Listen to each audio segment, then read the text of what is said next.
Hi, I'm Marta and this is NotEnoughTECH. If you wonder why the video quality is different, this is because I'm using Shelly Eye to film this intro. Now, I wanted you to get a bit of a feel for what the video footage is like before I talk in details what is Shelly Eye and what are good and bad side of this connected camera. These are actually quite difficult conditions to film because I have very bright light which is overexposed to my right and I have a fill light to make sure I don't sink in shadows. So let's switch back to my usual camera and talk about Shelly Eye a little bit more. That's so much better. Previously, I've talked about some of IP cameras, which can be bought for about $20 to $30, and you can just take a look at the size.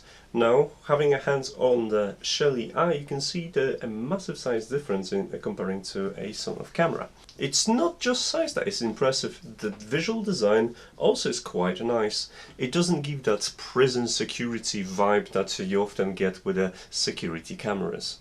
On the front panel you'll find a sensor which detects motion and a human presence. There is an IR light which illuminates the area at night, and obviously there is a 720p camera that is able to capture the images constantly or depending on the motion detected. Now at the back you'll see the slots for the SD cards to keep the data. There is a SIM card in case your Wi-Fi connectivity goes down, and there is also just a power charging cable which is micro USB. Let's talk more about power connection as well, because I want to address a couple of things. First of all, it's not USB Type-C, which is annoying because it's 2020 and everything should be USB Type-C by now. Second of all, the micro USB connector, it's embedded really deeply inside, making most of my cables unusable. Even the cable provided by Shelly isn't just long enough to provide a secure fit. I'm not 100% sure why they did it this way, but you can unplug the cable too easily. Shelly Eye also comes with a built-in battery, which means if the power goes down and the Wi-Fi network isn't available, if you slot it in the SIM card, you will be able to access the feed using either 3G or 4G network. Apart from visual, the camera has support for audio, so you can either send your voice and play it on the built-in speakers, they're not so great to be honest, and you can capture the sound using the microphone, and microphone control is pretty good. Let's talk about the app. Unfortunately, you cannot use Shelly.cloud to access the camera at all. You'll have to download a separate app, Shelly Eye. The app is nicely designed, but there are a couple of things missing. First of all, the app doesn't support RTSP, which means you will be limited to app only and you won't be able to pull up a server and store the footage from the camera elsewhere. To combat that, Shelly Eye provides you with a 7-day plan so you can store the video on their servers in the cloud and access it from anywhere. This will be limited to a 15-second clips triggered either by voice, by motion or human detection. If you want to back up your stream to SD card, then 32 gigs will provide you with about 2 days of footage, as the footage is streaming 720p at about 16 to 18 frames per second.